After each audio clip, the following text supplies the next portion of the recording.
Good morning, everyone. I'm Nadine, and I'm here to give you today's trading notes. For the U.S. markets, U.S. markets stumble on stimulus uncertainty. The major indexes declined after Treasury Secretary Steven Mnuchin stated that getting a stimulus deal done before the November 3 election would be difficult. Although the Democrats and Republicans make steal progress, the parties were still far apart on some issues. In our local markets, the PSEI is now looking for some fresh catalysts that can lift the confidence back in local markets. All eyes are now on the passage of the 2021 budget, which is at risk of not being submitted on time. The 2021 national budget is very crucial for economic recovery. Over the weekend, President Duterte expressed confidence that the country will not operate on a reenacted budget on 2021. The President has certified the bill as urgent.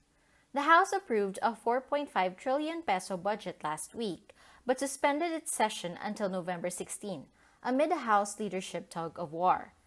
The President likewise called on a special session on October 13 to 16 to prioritize the passage. Recently, the House voted to oust Speaker Cayetano, with Lord Alan Velasco being sworn in as the new Speaker. PSEI looks to retest the 6,000 to 6,150 resistances.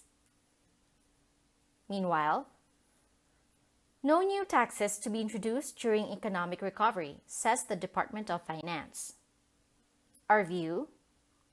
DOF Secretary Dominguez was interviewed on Bloomberg TV and said that no new taxes will be implemented as the economy recovers from the pandemic.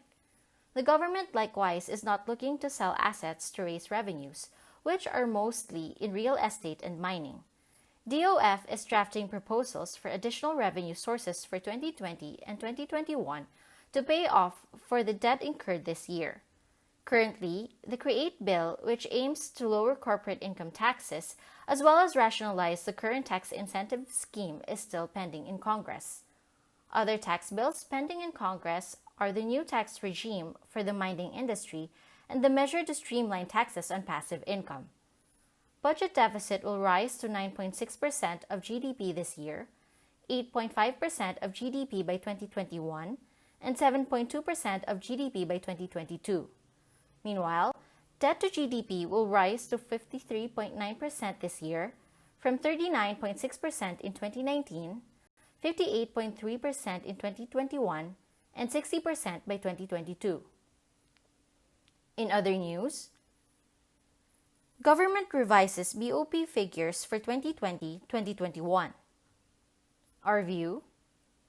BSP expects the balance of payments position to show an $8.1 billion surplus this year and $3.4 billion surplus for 2021. Despite showing signs of recovery, the country remains susceptible to setbacks. The BOP surplus for this year is equivalent to 2.2% of GDP and 0.9% of GDP by 2021. Meanwhile, cash remittances are expected to contract 2% this year before recovering 4% next year. That wraps up today's market outlook. Join us again tomorrow for your daily trading notes. Stay safe!